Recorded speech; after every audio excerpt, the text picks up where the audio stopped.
Madame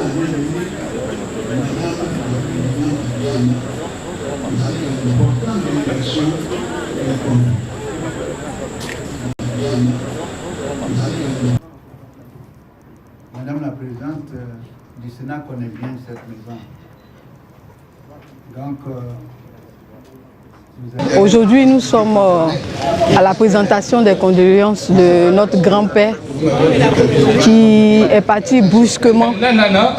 Aujourd'hui, nous pleurons notre grand-père qui nous manque énormément. Donc nous sommes venus aujourd'hui ce soir pour présenter nos condoléances à la famille Bédié et apporter notre soutien à cette famille aujourd'hui qui est endeuillée. Nous sommes vraiment affligés que le Seigneur nous fortifie la famille et fortifie toute la Côte d'Ivoire. Alors depuis le matin, nous sommes sur le terrain, nous sommes ici pour pouvoir vraiment maintenir de l'ordre. Et comme vous pouvez le constater, depuis le matin, les choses se déroulent dans de meilleures conditions. Le président Aimé Henri Konan Bédié, c'est un homme de paix. Il a toujours reçu ce mouvement que je dirige et il nous a toujours vraiment donné des meilleurs conseils. C'est lui qui disait que l'avenir appartenait à la jeunesse et que c'est nous les jeunes, les enfants, les petits-enfants de savoir copier ce qui est bon. Ce qu'on retient de l'homme, c'est que c'est un homme de paix. C'est un homme qui n'a jamais voulu le désordre dans ce pays. C'est le premier homme en Côte d'Ivoire, malgré tout ce qui s'est passé. Mais il est resté digne. Il a demandé aux gens de respecter les mots d'ordre du parti. De ne pas user de la violence, mais de toujours respecter la ligne éditoriale du PDCI-RDA qui est de prôner la paix.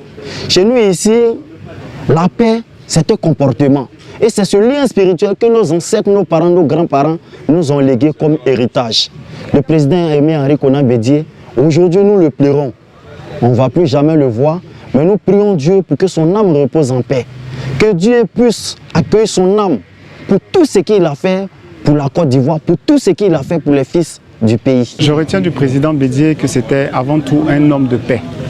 Un grand homme de paix, artisan de développement, parce qu'il a hérité du président Félix Houphouët-Boigny et il en a fait de la Côte d'Ivoire un pays moderne. Ce qu'on retenait de l'homme en toute chose, c'était un sage. Et au sein du PDCI, il a toujours prôné l'union, il a toujours prôné la paix. Et aujourd'hui, ce qu'on peut retenir de ce grand homme-là, c'est qu'il avait l'Ivoirien nouveau qu'on prône aujourd'hui en lui et il a milité toute sa vie durant pour le développement de la Côte d'Ivoire du pays. Il a appris à une nouvelle génération d'Ivoiriens de naître et on va dire qu'il a préparé une Côte d'Ivoire dans un havre de paix. Et je pense que toute sa vie, jusqu'à ces derniers jours, il a œuvré pour la paix. Et moi, ce que j'ai envie de retenir de lui, en tant que bâtisseur, je veux retenir de lui cet homme de paix. Le président Bédié aimait beaucoup la jeunesse. Et je pense que quand il accédait au pouvoir d'État en 1993, j'avais à peine 15 ans.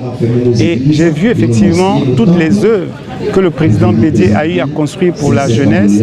Et je pense qu'aujourd'hui, notre génération bénéficions des fruits de ce présence. Ça ne peut être pas un dessous.